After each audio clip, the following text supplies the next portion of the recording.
It's going to take a second here. All right, so we are recording. So again, welcome to this evening's session. I do want to acknowledge, because I realize this is something that I have not done a great job in the past of doing, is acknowledging that this is really made possible by the Women, Gender, Sexuality Studies program. So Dr. Bragg is the director of the program. She's also an associate professor of history at Georgia Southwestern State University. So I just wanted to acknowledge their contribution, and not just contribution, but for organizing this. And we have made this a Windows to the World event to allow it to reach more students, to reach more people. So thank you, Dr. Bragg. Dr. Bragg and Shakira. Shakira, you'll be doing the introductions this evening, so I'll turn it over to you in just a moment.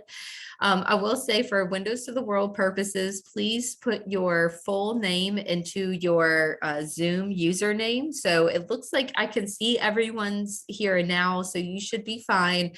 But if you're using, say, like a parent's computer and it's under their name, then I won't be able to see who you are. So if you can just do a quick change, you can right click and then you can just change your username. So just make sure that we know who you are. You do not have to put your name in the chat. So, you know, you can refrain from doing that, but just make sure that your name is your first and last name.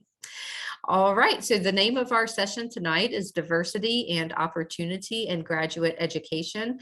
GSW graduates share their experiences, and I'll turn it over to Dr. Bragg. And Shakira, I'm referring to you by your first name because I know that you have recently had a change and I don't want to mess your new name up. So Shakira, if you want to introduce yourself as well. So I'll turn it over to you all. Thank you.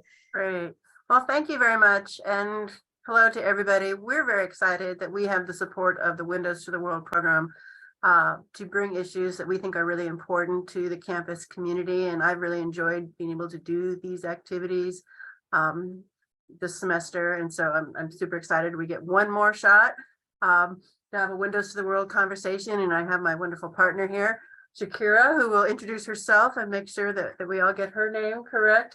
But Dr. Grissett has introduced me, of course, and I do see many names that I'm familiar with. And so I want to welcome all of you to this conversation and really encourage you, if you have questions as we go, to put them in the chat. We'll definitely try to make sure that we get you into our conversation, because I think a lot of these issues are going to be, really, we're going to get a lot of good advice. And there's a lot of things that might really kind of spark some ideas on your side. And so I hope you really use essentially this opportunity to talk to our wonderful speakers tonight, who are both GSW graduates, of course. So they've really been in your shoes and have something to share with you both. So on that, I will turn it over to Shakira and we'll let her do the introductions, and then we'll start our conversation. Hello, everybody. Tonight we have two guest speakers. The first one being Destiny Ware. She grew up in Stocksboro, Georgia. She earned a BS degree in sociology with a minor in chemistry and a certificate in the Women, Gender, and Sexuality program at GSW in 2020. She then moved on to the University of Georgia to complete a master's in public health, concentrating in clinical. She also is currently working at the Medical College of Georgia in the Department of Neuroscience. And she is also seeking awareness as a national ambassador, for this public health program. Our next speaker is Dr. Tony Miller, who is currently serving as the Director of Student Conduct and Title IX Coordinator at the University of Monticello. He was served 2 terms as the SGA president at his time as GSW, among many other things. He has recently defended his title, The Psychology Consequence of Code Switching for Black Men, Vice President for Student Affairs at predominantly white institution at Texas Tech University. He is also a proud husband of the former Ella Davis, and they have 2 sons together. Thank you. And I actually want to come back to you for just 1 second. You got to introduce yourself. Oh, I'm sorry. Hello, everybody. I am Shakira Tobridge. I am a junior marketing major here at GSW. I also have a minor in psychology, and I'm also in the Women, Gender, Sexuality Studies program. I am part of the Black Student Union and the Young Democrats, and I'm a part of Zeta Phi Beta Sorority Incorporated. So she's basically everywhere on campus, right? Which we love. Love.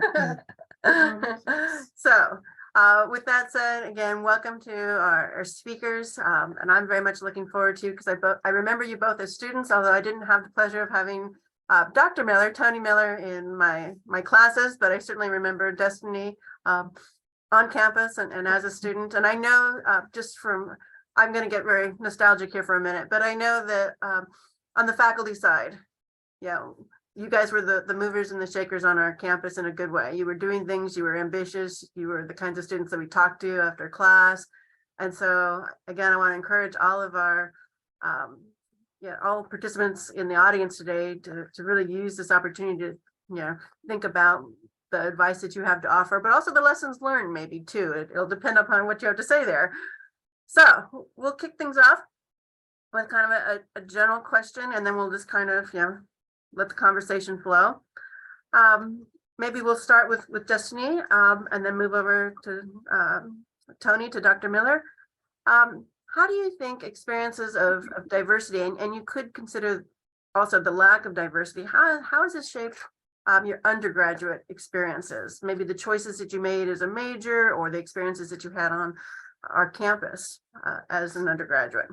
Yeah, sure. So the first and foremost thing that I noticed about the diversity in education overall in college was when I came to college, I declared a nursing major, because that's kind of what every freshman girl did if they didn't really know what they wanted to do.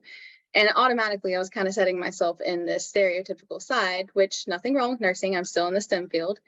And then I realized I had more of an interest for STEM classes. And when I switched over, I was the only chemistry major at the time. When I was a chemistry major, I was the only female in my physics class. And so realizing that early on in my education prepared me to be like, I'm the only girl here. This is really nice to be able to help others and stand out.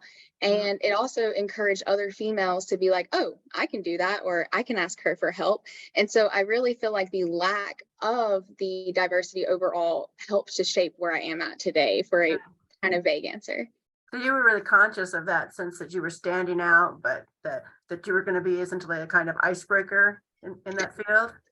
Oh, for sure. I remember if any of you guys have taken physics, Dr. Kostov calling me out several times, being like, does the girl know? Or something like that, just in a fun way, which I was okay with. I liked seeming smarter than the guys, but I definitely noticed it very early in my education, and continuing on through STEM and my master's degree, it was very evident as well. Interesting. Dr. Miller, what do you think about your undergraduate experiences? So I'll kind of do a little bit what Destiny did and touch on the grad side as well. But as far as GSW specifically, it was relatively diverse outside of the classroom. So we were around campus, because I was a part of the Student African American Brotherhood, I was a part of Black Student Union, I was a part of a lot of different things. And so far as the friends that I had, they were diverse, whether it was Kappa Sigs, Kappa Delta, whatever, that was diverse. However, when I stepped inside the classroom, that's where the lack of diversity came. That's where it was prominent. During my time at GSW, I had one Black professor that was my first year English professor. And I can't recall her name, but I do know that she was on Jeopardy during our first year. And so we were excited to have our professor on, on Jeopardy. And so I think, that part of diversity for me played a role. And that's why I had a cousin that was there, and he was an alpha. He was an SGA president as well. And so something that was very important for me was to make sure that I didn't perpetuate any negative stereotypes that society may have had for Black men. And so making sure that I did what I was supposed to do in the classroom to show that, hey, I'm not this Black statistic. I do belong here. And I think that I was very fortunate because I had a great relationship with my father, but I also was able to find mentors on campus that looked like me. And that is the former Vice President for Student Affairs, Dr. Sam Miller, but also the late Chief Oris Bryant, who took me under their wings, and I was able to ask them questions, connect with them, and then even our former Director of Housing, Taz. And so being able to find people on campus that looked like me, And so, and just because I know we have a Zeta in the room, even Miss Kina and Miss Angie, being able to go up to the SSC and speak with them and see them, that played an important role for me. And so as a young Black male, that was very important. I wanted to set an example for the other Black males and Black students that were there as well. And so I acknowledged in my dissertation, in my acknowledgement, the 4 Black men teachers that I had my entire academic career. I had a Black male in 5th grade. I'm a football coach in high school and 2 in my master's program. And as I said earlier, I only had 1 Black professor while I was at GSW. And so for me, it impacted me as a professional because I choose to work at PWIs or predominantly white institutions because representation matters. I believe that it's important for Black students, students of color, and even white students to see a Black man in a leadership position, in a position of authority, and then also have those academic credentials as well, so I can, be the opposite of what the stereotypical thoughts of a Black man is. Mm-hmm. I mean, that seems to me like that, both deepens your commitment to the education that you are pursuing. It gives you both a kind of professional kind of focus, but a kind of moral focus of why you're at college. But it also seems, I'll just note that is an extra challenge, right? That you have this kind of constant kind of recognition that you have this kind of responsibility to live up to. And I don't know how you've, have you felt any of those pressures of essentially having to always kind of represent? Any thoughts? Destiny, do you want to go first? Or You go ahead. Okay, I would say yes, but it's one of those things that you get used to. That's just the way it is. There's not a day that goes by that I don't think about being a Black man, and understanding every interaction that I have, especially with white colleagues or white students. I'm very strategic to make sure that I protect myself, but also to make sure that I don't do anything that makes them feel unsafe or uncomfortable, because I understand what society feels about Black men. Now, one thing that helps me is that I am a Black man that is, of a smaller stature. I'm 5'5.5", and so I know, and I'm light skinned. So there's a certain level of threat that I don't give off because of the way I look, and so I acknowledge that privilege that comes with how I look. But there's never a day that I don't take into consideration what it is, how I look, but also how I may make others feel when they interact with me. Mm-hmm. And Destiny, you also talked about the kind of visibility you had in the chemistry program. Ultimately, of course, you also, you gained a degree in sociology and you had the women's studies certificate. How did that kind of academic preparation shape your thoughts about your future science career, or the kind of future choices that you were making to follow your STEM interests? So I feel like that's kind of a heavy question, but yeah, so my STEM interests, I feel like, began with the kind of idea, like Tony said, where we kind of realized we were the minority. And as a woman, I was a minority in STEM. And I saw, okay, this is my chance to step up, to be an example to others coming in the future. And not only that, it's my chance to see other people of other minority groups, or even just other women who are insecure about it, and help bring them up with it. So when I went to graduate school, most of my classes, it was clinical epidemiology, by the way. I know that's a very hard word to say, but a lot of my classmates and my cohort was only 8 people, being a difficult cohort. There was only 2 females. And so it really, and all our professors were male, and being of a non-African American, also, it was more so where, okay, females, you're white, you're just over here in the corner. And like Tony said, it's really important about representation, and coming from GSW and noticing that inside the classroom, there was a big discrepancy. It was made me more aware and more or less parochial in my view in graduate school, knowing like, oh, this girl had to work hard to get here, to stand out among other men. Oh, this man had to come from, this background to come in. And so I feel like it really just shaped my overall comfortability with other people outside of my wheelhouse, outside of my, ethnicity, outside of my race, sexuality, everything like that. And to realize that anybody with a shared interest deserves the same exact opportunities, same amount of effort from professors. And you really kind of start to see that slip away in higher education, I feel like. And so I really respected teachers. I know I'm kind of circling back around here, but I really respected teachers at GSW who pointed out those discrepancies and allowed us to learn and grow from that. And if it wasn't for some of the professors who told me, hey, you're going to have a struggle, you want to go into medicine, that's a very male predominant field, but kept pushing me. And so, and that was the difference between people who in your circle who push you and want you to stand out, but inclusivity with everybody, versus the professors who are just like, I got to get you graduated kind of thing. And I feel like I took that mentality of looking for a mentor to my graduate program. And that's what I did. Well, I'm really glad you mentioned the mentor thing, and we want to come back to that also with Tony. But let me ask one last question on sort of the GSW campus side of things. The mentor side, I think, is so important to kind of continue to discuss. But you were both very active on our campus outside of the classroom, as well as building the kind of academic reputation that would help you then move on. So what were the kinds of activities that helped you on our campus kind of define your vision of leadership, or the kinds of values that you stood for?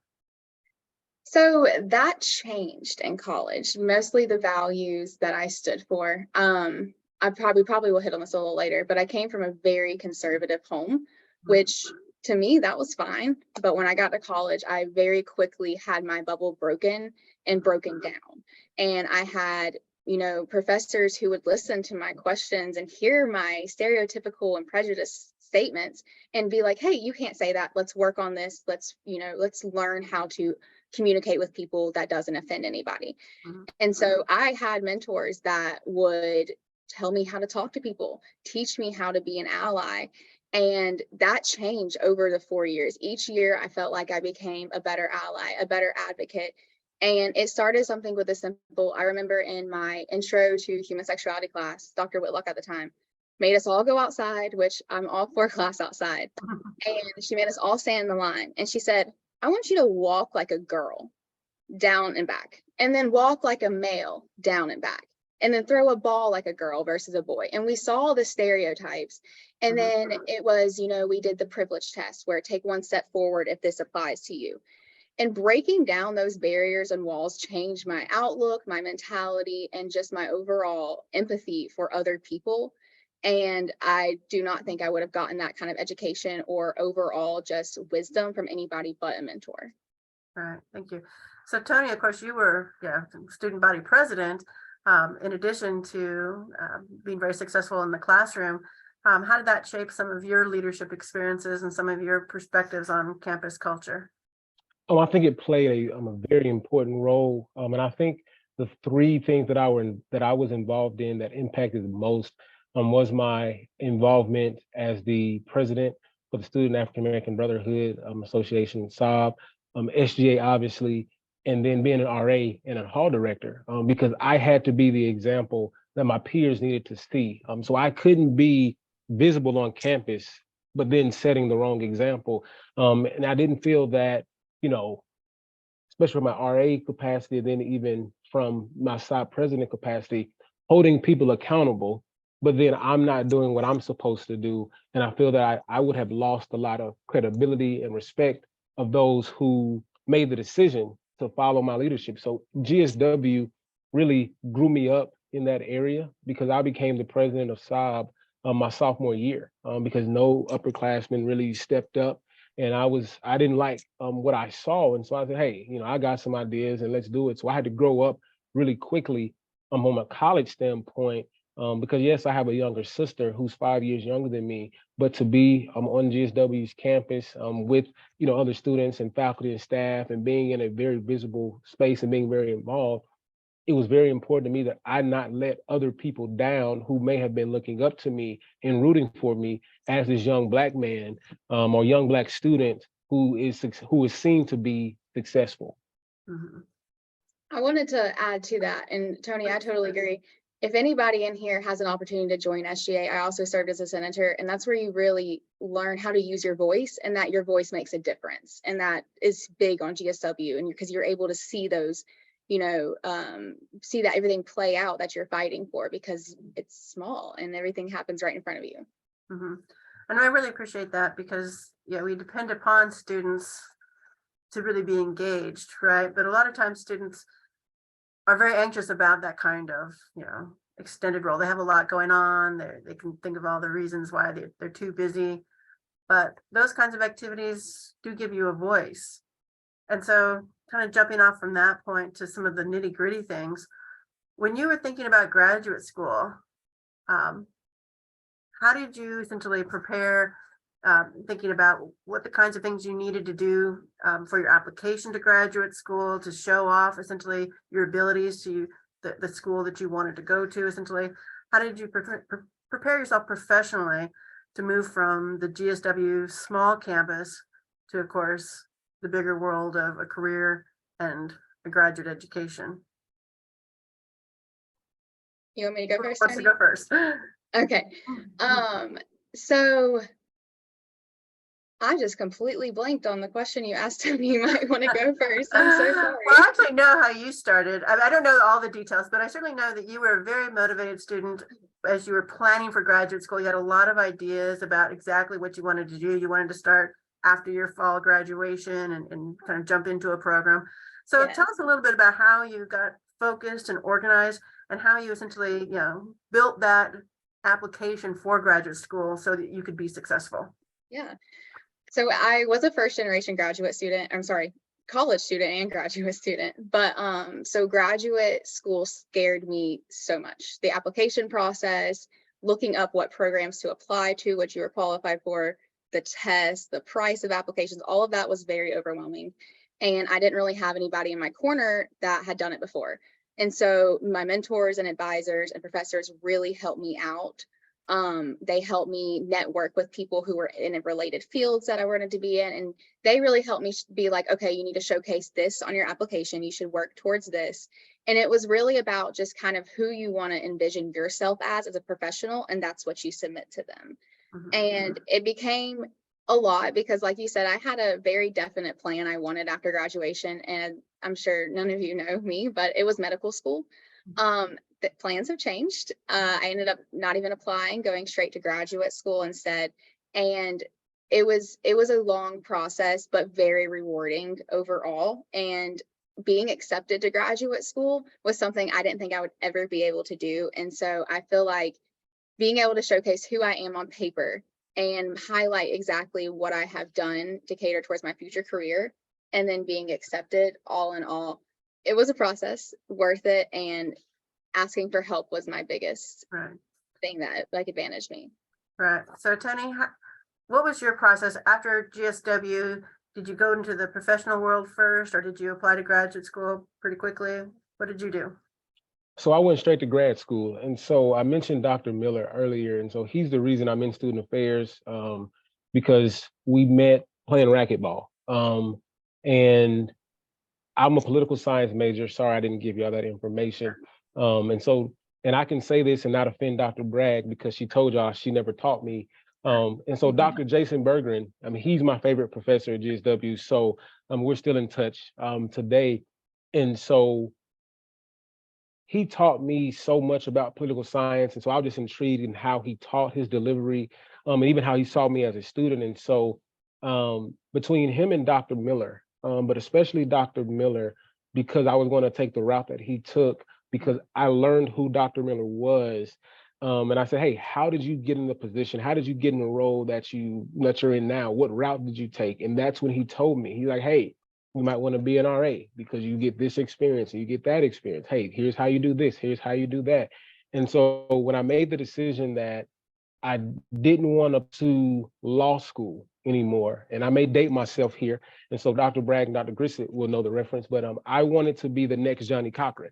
And so going to law school, that was going to be the plan. But when I met Dr. Miller, I was like, well, you know, I still want to help people. I did an internship with the Public Defender's Office in Americus and was like, hey, this seems pretty boring, spending all my time in the law library, and I'm sure there is a much cheaper way to help people, and a much more exciting way to help people. And so Dr. Miller sent me his resume, told me the experience that he went through, talked me through the GRE process and things of that nature. I asked Dr. Bergeron to write a recommendation letter for me. He wrote one. Dr. Miller wrote one. I had someone else write one for me as well. And so talking to them and understanding and learning their experiences is what helped me, move forward into my career, because Dr. Miller pretty much laid it out and I had to make the decision on this is the route that I wanted to take.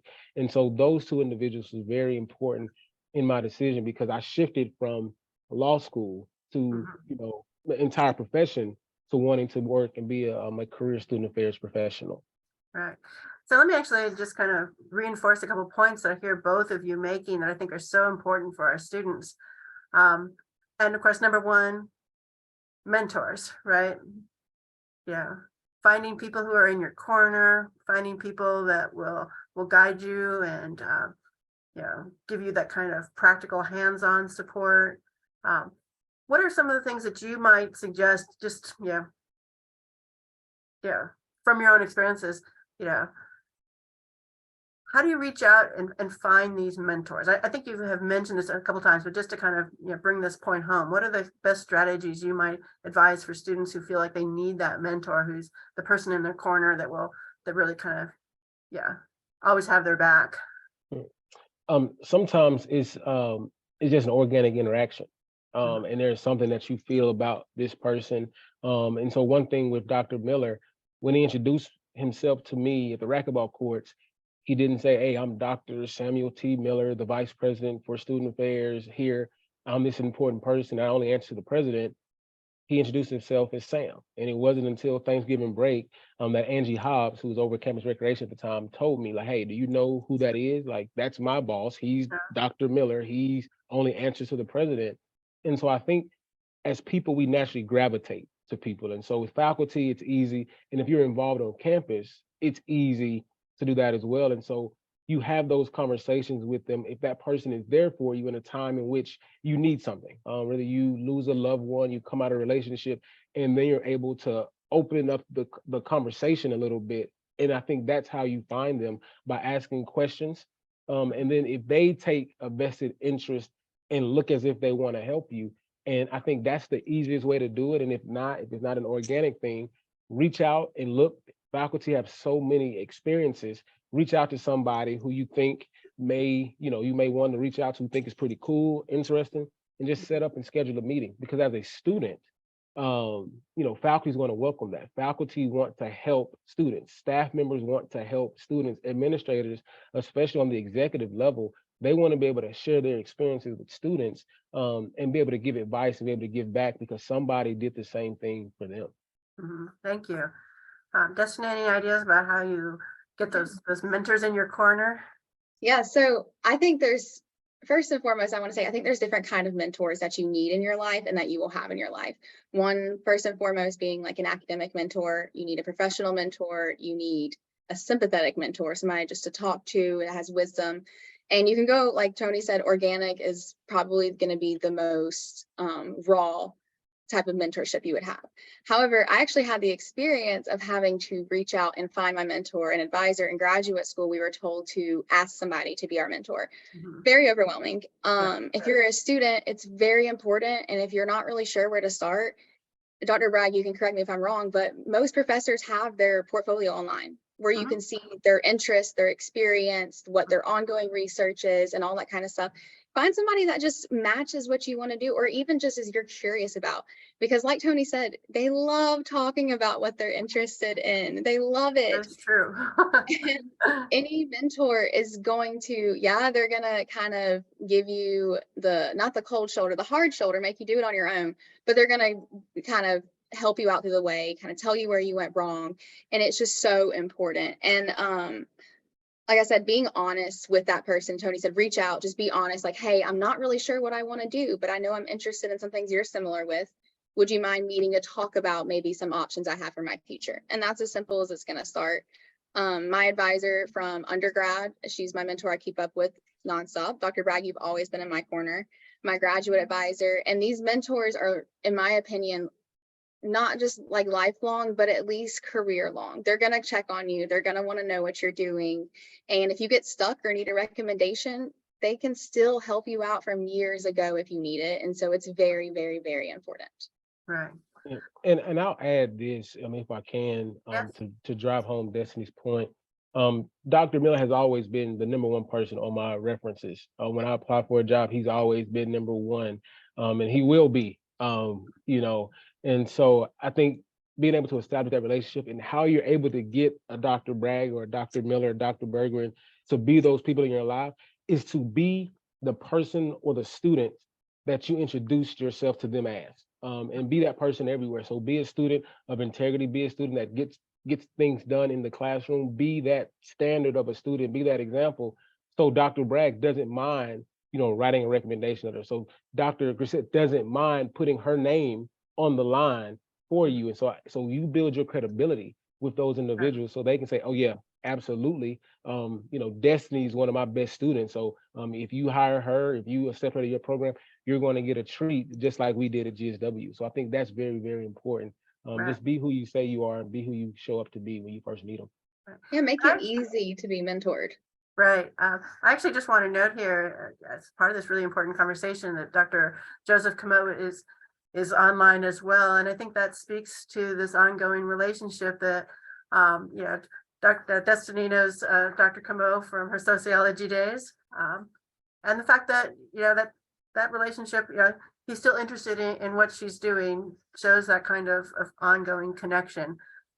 So thank you, Dr. Camo, for representing faculty here. But I will just also add, just on my side, one of the things that I don't know if students understand, maybe like the most common experience is that students are often afraid to ask us about, can you help me with this? Or I need a letter of reference. And that's actually a pleasure for me, right? That's actually something I get to do that's really positive. And I spend a lot of my time having to grade exams and to give people grades that they often don't want to have, right? And hopefully I get more positive grades, but nonetheless, right? I have to do kind of the hard work. So when I get to say really nice things about somebody, and when I get to, know somebody and know all the wonderful things that they're doing and be able to translate that into a letter of reference, that's my day, right? That's really important. So this advice to find a mentor, your faculty will appreciate it, right? They want to be there for you, I promise. Reach out to us, because then we get to talk to you later, right? We get to have these ongoing relationships. So, again, as I get a little misty and nostalgic, moving on to some of the more kind of practical stuff. The other thing that both of you mentioned that I want to reinforce here from your undergraduate experiences then to your graduate experiences is that you both redefined yourselves, right? And I think that's also something that's really important is, a lot of students come in and may not have immediate success in one field and feel that they have failed. I can't really figure out how to kind of re-engineer their vision. And I do want to interject here. Dr. Camo just wrote, working with students who have goals and aspirations is one of the most rewarding parts of being a professor. I'd rather talk with a student about their future than grade papers any day. So see, shared experience. But when we think about essentially how you redefined yourself and really found what was organic to you as your own passion and interest in a way to kind of really fully express that, what do you think allowed you to kind of, move past the kind of initial kind of box that you created for yourself and then to kind of think about something that was new and exciting, but also maybe a little scary to have to move away from those initial goals? Yeah, I'll go first. So like I said, I was pre-medicine, chemistry major for 3 years. It was a long time to end up with a minor with it. And when I switched my major 3 times, by the way. It is okay to do that. It is okay. The third time I switched it in final time was I swapped my major and minor from chemistry major, so soc minor, and swapped to soc major, chem minor. It was hard. Like Dr. Bragg said, I put myself in this box and almost this pedestal, especially being, sorry, I cut my finger, but especially being one of the only female chemistry majors, I felt like I was disappointing myself, disappointing the faculty in the chemistry department, and just disappointing overall people who I felt looked up to me, including my sisters. And so it was a hard transition for me. But then I realized, I kind of stopped and was like, why am I chasing this specific degree? And it was because that had been the norm, just what I'd always said I was going to do. That's just what it was, kind of set in stone, planned out. And I graduated December of 2020. November 1st, so a month before, I figured out what I wanted to do, applied to graduate school. I kind of shotgunned some applications, and then I started January 12th. And so I didn't really give myself much time to readjust, but I just knew, I was like, there's something in me that's excited about this. And so let's run with it. It might be a bridge program for a master's degree. It might be something to enter into a career with, but I had to learn to not be scared of what was ahead and not be scared of the unknown, but to trust my gut and my passions, because I have, as Dr. Bragg knows, very broad spectrum passions. So it was more so being okay with myself and allowing myself to change in a new direction completely. And being confident in the new direction has brought me to my career I am at today. And I really enjoy it. And I would not have been at and been as successful as I am today had I not made that jump and been scared to just change my major, find something that I'm interested in versus what I told myself I'm going to do. I think changing majors is one of the most powerful things a student can do sometimes, because it really represents a more authentic choice that they're making for themselves sometimes. I agree. Just my thoughts there. So Tony, did you have any kind of doubts or anxieties about change, or did you just kind of jump in and say, I'm escaping from boredom of law and moving into something different? Yeah, so it wasn't, it was not that it was completely like, hey, I'm moving to something different because I want to make this type of impact. But before I move on, I want to say, greetings, Dr. Camo. Please, I'm a sociology minor. I got my minor from there. So please give Dr. Jamie McKellen my best. And so for me, I was, like I said, I was a 2-term SJ president. And I was in a lot of the big leadership roles. And so for me, a lot of people thought that I was going to go into politics because I was a political science major. I was in the pre-law society. I was the SGA president, things of that nature. And so people were kind of creating my path for me. And I'm like, no, I'm good. Like, outgoing personality. I'm involved in all these student organizations and things like that. And I want to help people. So it really wasn't hard. I just made the decision that this is how I wanted to help people. And for me, it was having people on the campus, really in student affairs, that I was able to connect with that helped me navigate college. And so I'll say that was something that I wanted to do, was to help young people when they get to college, navigate college. And I'll let you in on a little fun fact here. I enjoyed my undergraduate experience at GSW so much that I made the decision that I wanted to always be on a college campus. And so what way to do that, because I wasn't going to teach any classes, was to work in student affairs and be able to see students go from 18 to 19 to 20 to 21 to 22 as they graduate, and see that growth and help them get ready for the real world. So for me, it was simple. And I just wanted to pretty much pay it forward to those that had paid it forward to me, and just continue to keep that cycle going. Thank you. So I want to remind everyone here who's part of the audience that feel free to put any questions in on the meeting chat. I don't know if I've got, yeah, you can raise your hand and we'll try to make sure we get you in if you want to go that direction. We'll do our best on that. But as we move forward thinking about this conversation, maybe you can just give students, and you can, like I said, take your turns thinking about the specifics of your experiences. What does graduate school look like? A lot of people might not have any idea what it actually means. So what did it actually look like for you, Destiny? What was it? Yeah, so first and foremost, I do want to say hello to Dr. Camo and to J-Mac, who is now in the house, apparently. Thank you guys for everything you've done for me in my education and my career. And I'm so glad you guys are here so I can actually tell you guys where I've made it. But I'm so sorry, I forgot the question. That's okay. We got a lot going on. I feel like that a lot in my classrooms. I'm so sorry. Tell us a little bit about the kind of daily experiences or what students should expect about graduate school, particularly, the kind of program that you went to, is doing a Right, master's in okay. public health. Okay, sorry about that, guys. It has been a long work week. So graduate school for me, it was a little different than I think anybody else's graduate program would have been, mostly because I studied epidemiology during the height of a pandemic. And epidemiology is the study and spread of diseases. And so as you can imagine, it was very catered towards COVID-19. But graduate school is, in my opinion, nothing like undergraduate, my program. Graduate school was very independent. We had lectures, but it was more so the lectures are online, watch them. Here's your exam date. You have to have this assignment due, but you're kind of on your own besides that.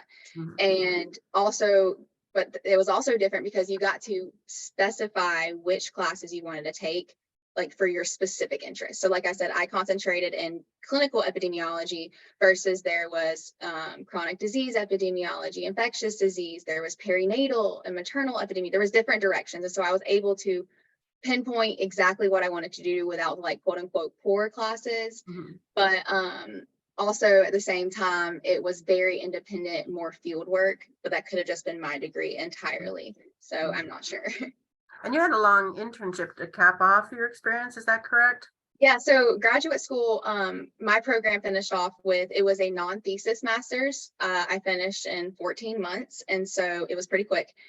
We did a capstone project, and with that, we were able to really put our entire education into the field level. And so I traveled out to Montana, and I worked at the Center for Asbestos Related Diseases as an epidemiologist and biostatistician. Can't say that word weirdly, but and so I was able to study asbestosis and mesothelioma and the rare pulmonary lung diseases out there, which for me, that brought all of my education together. I mean, undergraduate to graduate, it wasn't, graduate school was more hands-on, undergraduate's book work preparing you for the hands-on.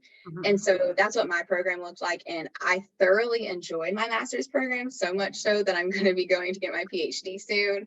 And I just enjoy learning, but graduate program is definitely more independent based in my opinion. Right. Yeah. I think we have a lot of these kinds of, stereotypes about how scary and hard and difficult graduate school is. And it is hard and difficult, but it's also really fun too, right? Yeah, it was a lot of fun, and you become very close with your cohort and your advisors because you are with them a lot trying to get everything settled to graduate. But thanks, J-Mac. You're a big reason, part of the reason I'm here today. But graduate school, it was compacted a lot at one time, but at the same time, like you said, it was fun. And it wasn't heavyweight on tests and quizzes, which I thoroughly enjoyed because I have test anxiety. It was presentations and projects and studies and just overall field work. Like we did outbreak investigations and kind of had to set up on a football field and see all these different tents and find out where the disease outbreaked. And so that was really cool to me versus, being like, okay, I have 4 exams this semester. I've got to pass this one, this one, this one, this one kind of thing. So. Right. So how about you, Dr. Miller? How would you describe your graduate school experience to others? I'd say it was a great experience. And to try to be brief, just think of some of the differences from undergrad. It's a lot more focused and not generalized like an undergrad to where you're like, oh my gosh, I'm a political science major. Why am I taking biology or chemistry or what have you?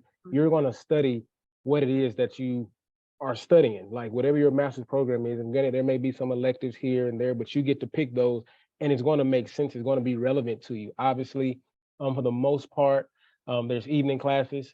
For me, I went to a student affairs master's program for higher education administration. So we're learning about student development theory.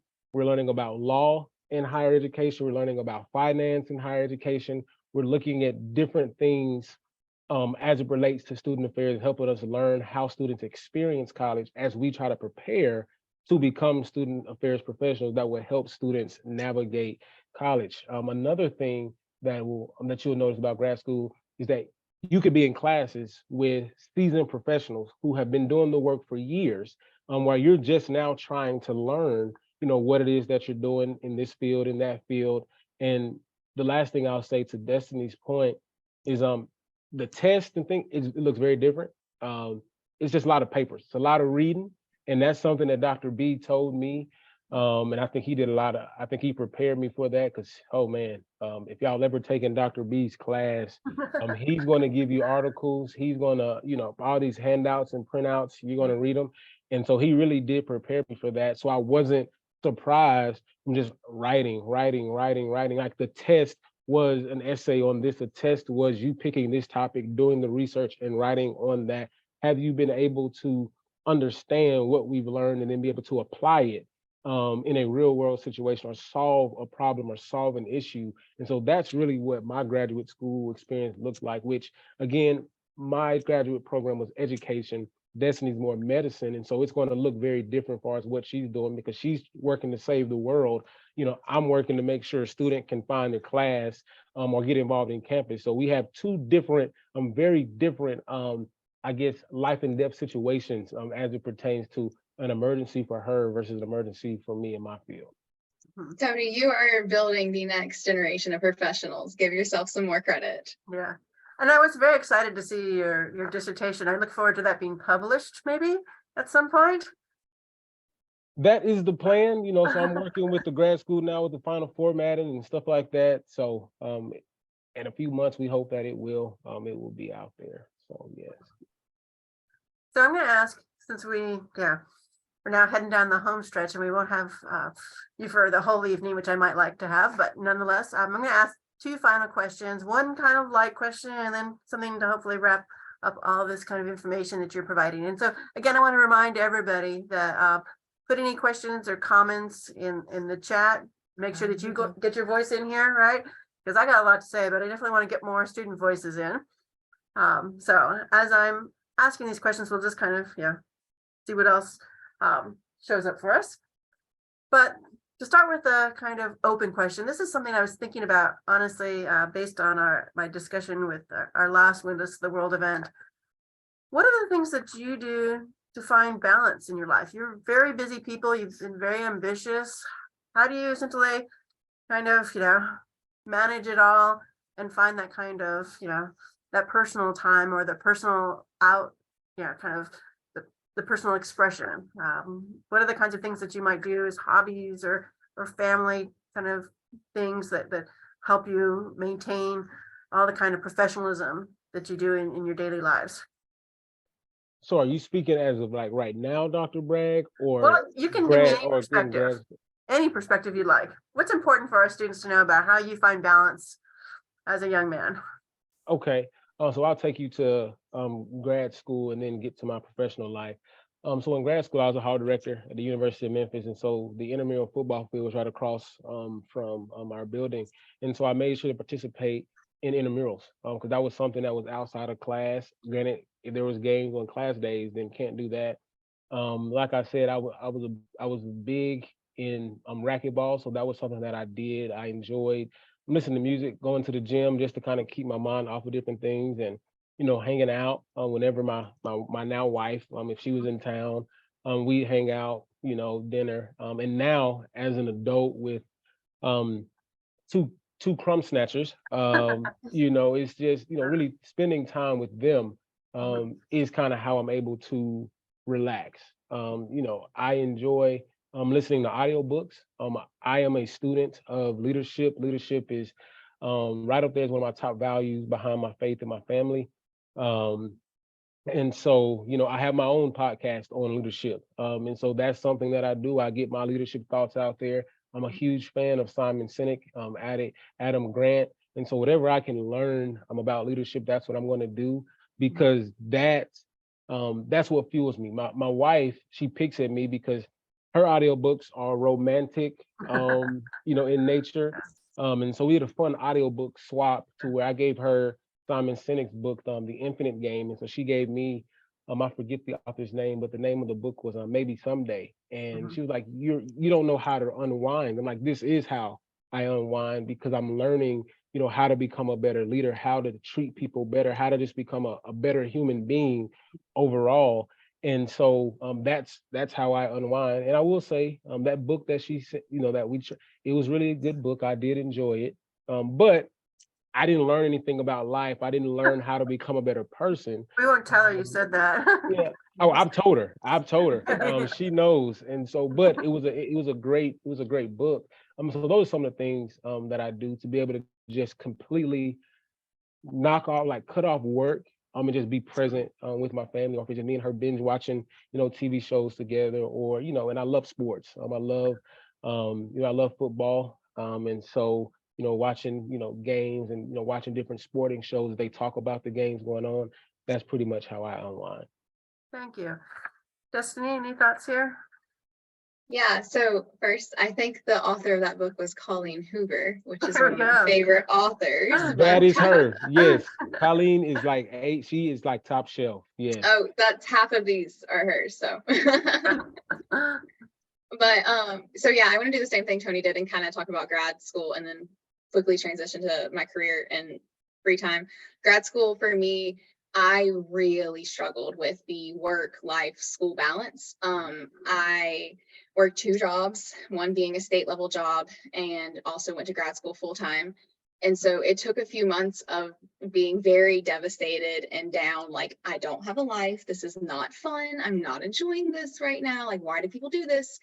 And so it really took me sitting down and prioritizing my mental health, and my overall well-being is more important than what's going on, being 2 days ahead in lecture, or, I don't have to stress work all night. I need to stop when the clock shuts off.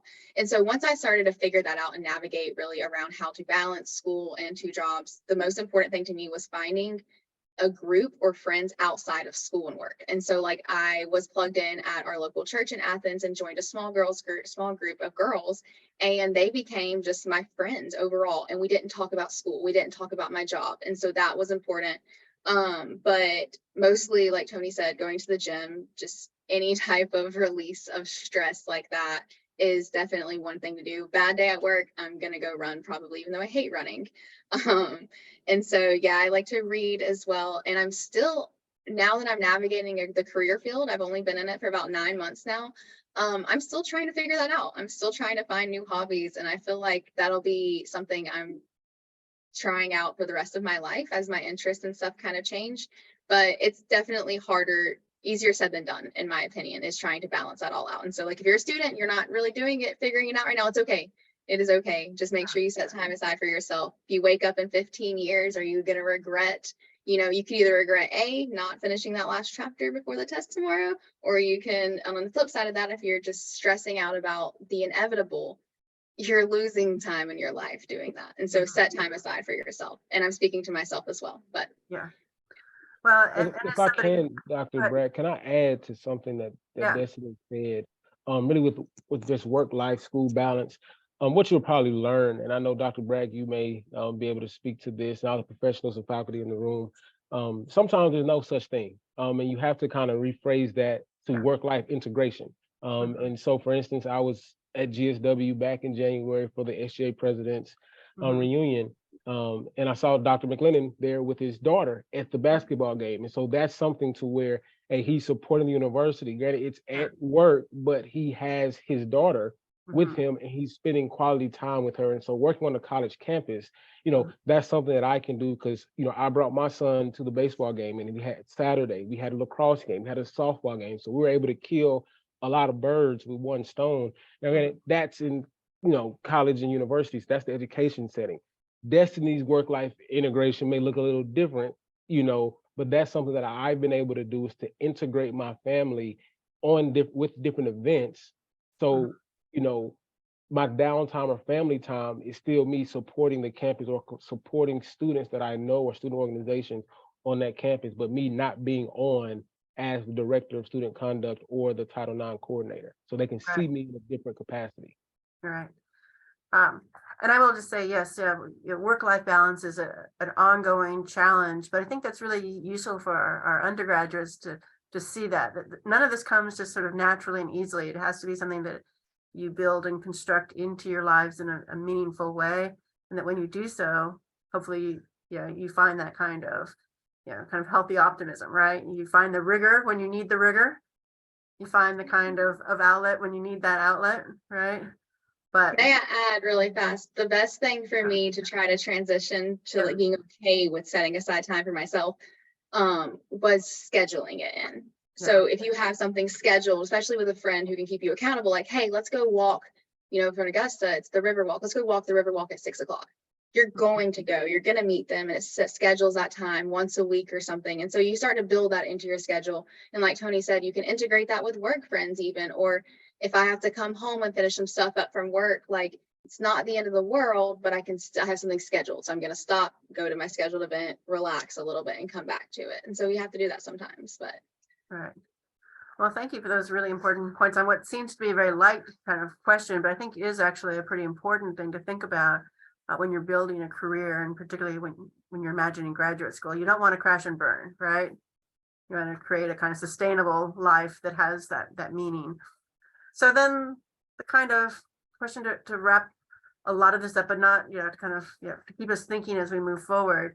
Tony, you're now at the University of Montevallo. Am I saying that correctly?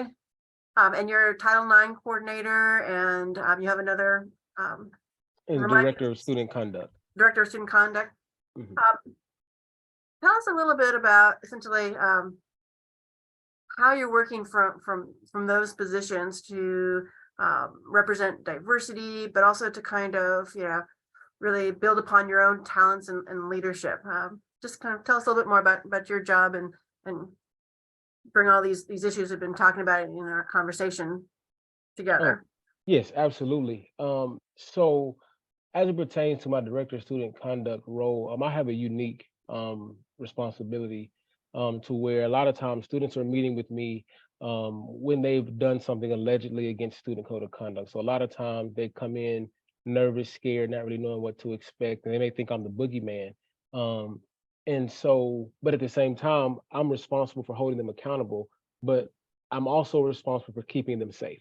In my capacity as director of student conduct, but also and more so in my capacity as the Title IX coordinator, because if there's any type of sexual harassment or any type of threat made or things of that nature, I'm the same person that they'll come to for a no contact order or to even, you know, make that complaint and see how it's going to be resolved. And so there are some opportunities that students have to be involved with my office. You know, the University Conduct Council, so I may send a case there. And so something that I was able to do when I got here was to diversify the students on the council, because what would usually happen was you get the other directors in student affairs and say, hey, do you know any great students? And so if you, you know, were an RA, if you were a part of a Greek letter organization, if you worked in a career office or counseling, they're sending you to, you know, me, or they're sending you to my predecessor. So what I did was I created an application process and it went to the entire student body so we could get other applicants, because if you're not an RA, if you're not involved in Greek life, if you don't know the people that would be the ones reaching out to say, hey, do you know any great students? You're not going to get that opportunity. And so being able to have it go to the entire student body, it opened the door for that hidden student who's not connected, who just goes to class, just goes to the cafeteria, and goes back to the room, to where, hey, I'm a political science major. This would be pretty cool. This would be pretty neat. And so I was able to get more students of color.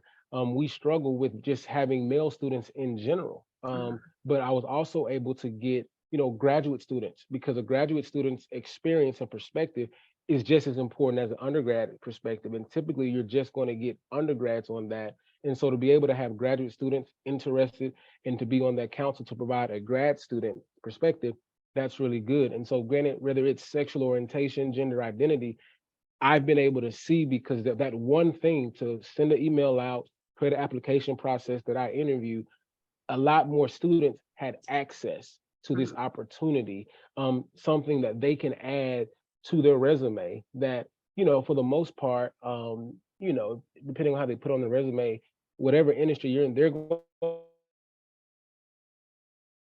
right? I think it froze a little. Yeah.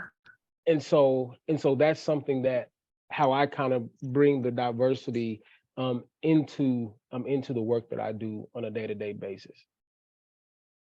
Well, I really appreciate that you are continuing that kind of mission to, you know, think and work and actively kind of encourage your students, and particularly to continue to think about, yeah, the diversity issues that impact young men, right?